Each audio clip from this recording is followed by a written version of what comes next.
Degree 4th సెమిస్టర్లో BSc కెమిస్ట్రీలో మనకి సెకండ్ పేపర్ వచ్చేసి మేజర్కి మైనర్కి ఇది సెకండ్ పేపర్ అనమాట.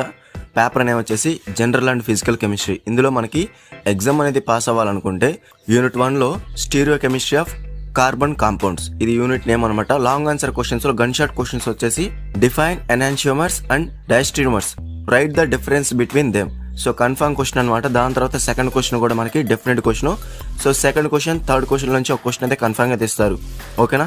సో మీరు ఇంకో విధంగా కూడా ప్రిపేర్ అవ్వచ్చు. టోటల్గా మనకి 4 క్వశ్చన్స్ ఉన్నాయి. ఈ 4 క్వశ్చన్స్లో ఎన్ని 3 అయినా మీరు ప్రిపేర్ అవ్వచ్చు. ఓకేనా? లేదు ఆ 3 ప్రిపేర్ అవ్వలేను అనుకుంటే మాత్రం డెఫినెట్గా second question third question gun shot questions కింద కన్ఫర్మ్గా ప్రిపేర్ అవ్వండి. ఓకేనా? దాని తర్వాత relative absolute configurations with suitable examples, ఇది మనకి షార్ట్ ఆన్సర్లో అడిగే ఛాన్స్ కూడా ఉంది. ఓకేనా? 4th క్వశ్చన్ అనేది మెయిన్గా మనకి లాంగ్ ఆన్సర్ క్వశ్చన్స్లో గన్ షాట్ క్వశ్చన్స్ కింద సెకండ్ క్వశ్చన్ థర్డ్ క్వశ్చన్ అనేది రెండిట్లోంచి ఒక క్వశ్చన్ అయితే కన్ఫర్మ్గా తీస్తారు లాంగ్ ఆన్సర్ క్వశ్చన్స్ క్వశ్చన్ పేపర్లో. ఓకేనా? నెక్స్ట్ వచ్చేసి షార్ట్ ఆన్సర్ క్వశ్చన్స్లో discuss EZ configuration in carbon compounds.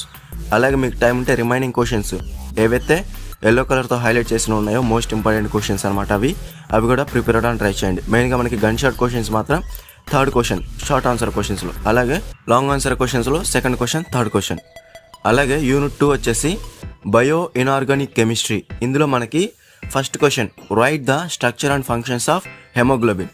So confirm question అనమాట. దాని తర్వాత 4th క్వశ్చన్ వచ్చేసి explain the structure and functions of myoglobin, how is it stored and transfer of iron. So confirm questions అనమాట. ఈ రెండు కూడా, ఈ రెండిట్లోంచి ఒక లాంగ్ ఆన్సర్ క్వశ్చన్ అనేది క్వశ్చన్ పేపర్లో కన్ఫర్మ్గా తెస్తారు. ఓకేనా? First question 4th question. Short answer questions వచ్చేసి explain the toxicity of lead అలాగే మెర్క్యూరీ.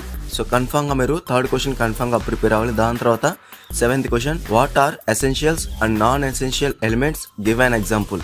అంటే 7th క్వశ్చన్ కూడా మనకి confirm questions. So short answer క్వశ్చన్స్లో థర్డ్ క్వశ్చన్ 7th క్వశ్చన్ నుంచి ఒక క్వశ్చన్ అయితే కన్ఫర్మ్గా తెస్తారు. మీకు కనుక టైం ఉంటే రిమైనింగ్ క్వశ్చన్స్ ఏవైతే హైలైట్ చేశానో అవి కూడా ప్రిపేర్ అవ్వడానికి ట్రై చేయండి యూనిట్ 2లో కూడా బయో ఇనార్గానిక్ కెమిస్ట్రీలో. అలాగే నెక్స్ట్ వచ్చేసి యూనిట్